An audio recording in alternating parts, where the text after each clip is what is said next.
సోంపల్లి వశిష్ఠ గోదావరిపై ప్రయాణం అతి భయానకంగా మారిపోతుంది. నిజానికి గోదావరి జిల్లాలకు సంబంధించి అంబేద్కర్ కోనసీమ జిల్లా రాజోలు ఈ సోంపల్లి ప్రాంతం నుంచి పశ్చిమ గోదావరి జిల్లాకు ప్రతినిత్యం అనేక మంది ప్రయాణాలు రాకపోకలు కొనసాగిస్తూ ఉంటారు.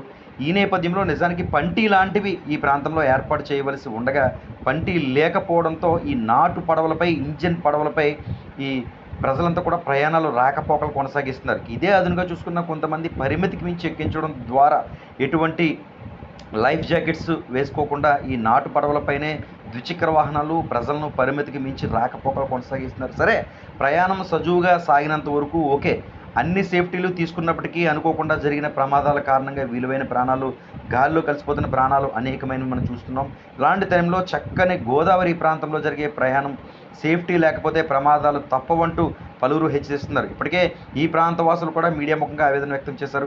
ఈ ప్రాంతంలో పంటీ లాంటిది ఏర్పాటు చేసి సేఫ్ సైడ్ లైఫ్ జాకెట్లు వేసుకున్నట్లయితే ఎలాంటి ప్రమాదాలు జరగవు. అలా కాకుండా ఇదే నాటు పడవలు అయితే ఇబ్బందులు తప్పేలా లేవంటూ కూడా పేర్కొంటున్నారు. ముఖ్యంగా రెండు జిల్లాలను అనుసంధానం చేస్తూ అనేక మంది వారి పని నిమిత్తం వ్యాపార నిమిత్తం రాకపోకలు కొనసాగిస్తూ ఉంటారు. ఇలాంటి సమయంలో ఈ నాటు పడవలే వారికి దిక్కవుతున్నాయని చెప్పుకోవచ్చు. నమస్తే అండి, నా పేరు బాలరాజా రాజులు. ఇక్కడ సోంపల్లి ఏదైతే పడవ ప్రయాణం జరుగుతుందో అక్కడ పంటి ప్రయాణం జరగవలసిన ప్లేస్ లో పడవ ప్రయాణం జరుగుతుంది. అయితే ఇక్కడ చాలా వేలాది మంది ప్రయాణం చేస్తున్నారు ఈ పడవలో.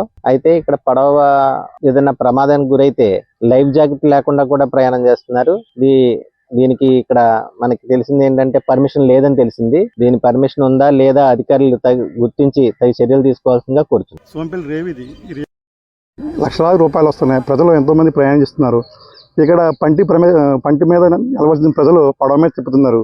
పడవలు అక్కడ ఇసుక తిప్పి ఆగిపోయి ఇబ్బంది పడుతున్నారు. ప్రమాదం గురించి ఆ బైకులు ఆ గోదావరిలో పడిపోతే చాలా ప్రమాదం జరుగుతుంది.